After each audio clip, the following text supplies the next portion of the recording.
রাত পোহালেই ২১শে জুলাই তৃণমূল কংগ্রেসের ডাকে শহীদ সমাবেশ। আর তার প্রাক্কালে তৃণমূল কংগ্রেসের দলীয় কার্যালয়ে আগুন লাগার ঘটনাকে ঘিরে তুমুল আলোড়ন। রাতের অন্ধকারে কে বা কারা আগুন লাগিয়েছে সে বিষয়ে এখনও পর্যন্ত স্পষ্ট করে কিছু জানা যায়নি।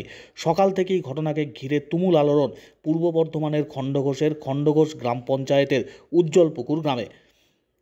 ইতিপূর্বে এই ধরনের ঘটনা এলাকায় কখনো ঘটেনি, কিন্তু রাতের অন্ধকারে তৃণমূল কংগ্রেসের দলীয় কার্যালয়ে ভস্মীভূত হয়ে গেল কিভাবে, তা সকাল থেকেই গুঞ্জন শুরু হয়েছে গোটা এলাকা জুড়ে। স্থানীয় তৃণমূল কংগ্রেসের নেতৃত্বরা আসেন ঘটনাস্থলে, ব্লকের অন্যান্য নেতৃত্বরা, স্থানীয় জনপ্রতিনিধিরা তারাও এসে উপস্থিত হন ঘটনাস্থলে।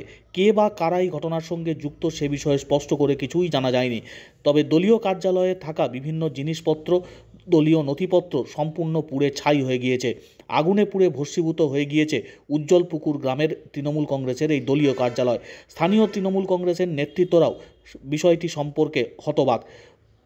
খবর পেয়ে খণ্ডঘোষ থানার পুলিশ আসে ঘটনাস্থলে।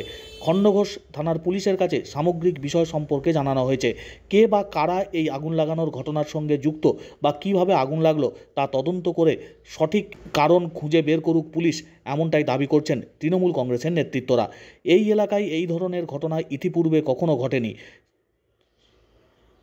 তবে কিভাবে এই রাতের অন্ধকারে তৃণমূলের দলীয় কার্যালয়ে আগুন লাগলো তাকে ঘিরেই শুরু হয়েছে চাপানুতোর, ধোঁয়াশা তৃণমূল কংগ্রেসের নেতৃত্বদের মধ্যে।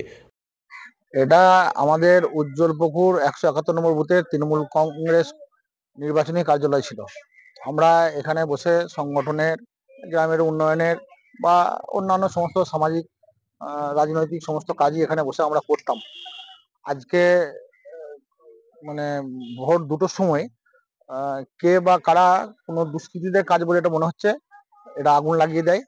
দিয়ে তারপর সকালে আমরা দেখতে পাই বা জানতে পাই রাত ২টোর সময় একজন দেখেছে যে এটা আগুন জ্বলছে। তো তারপরে সকালবেলা আমরা জানতে পারি। জানার পরে আমরা নিয়মিতভাবে আমরা আমাদের নেতৃত্বকে জানাই, আমাদের বিধায়ক সাহেবকে জানাই, আমরা প্রশাসনকে জানাই। জানানোর পরে কালকে জানেন আমরা যে আমাদের একটা সর্বভারতীয় তৃণমূল কংগ্রেসের একটা ঐতিহাসিক দিন, যেটা হচ্ছে ২১শে জুলাই আছে। ওটা নিয়ে আমাদের কর্মীরা এবং আমরা আমাদের নেতৃত্বরা সবাই ব্যস্তই আছি। তো আমরা হচ্ছে যে শারীরিকভাবে খোঁজ খবরটা নিচ্ছি। প্রশাসন হচ্ছে আমাদেরকে খণ্ডঘোষ থানার ওসি এবং খণ্ডঘোষ থানার ভারপ্রাপ্ত অফিসাররা আমাদেরকে কথা দিয়েছেন যে ওনারাও তদন্ত করছেন। তদন্ত করে হচ্ছে যে এটা নিশ্চিতভাবে বার করা হবে যে কে বা কারা এই কাজটা করেছে বা কিভাবে হয়েছে, এবং দুষ্কৃতী যারা হচ্ছে এই কাজটা করেছে তাদের চরমতর শাস্তির দাবি করছি।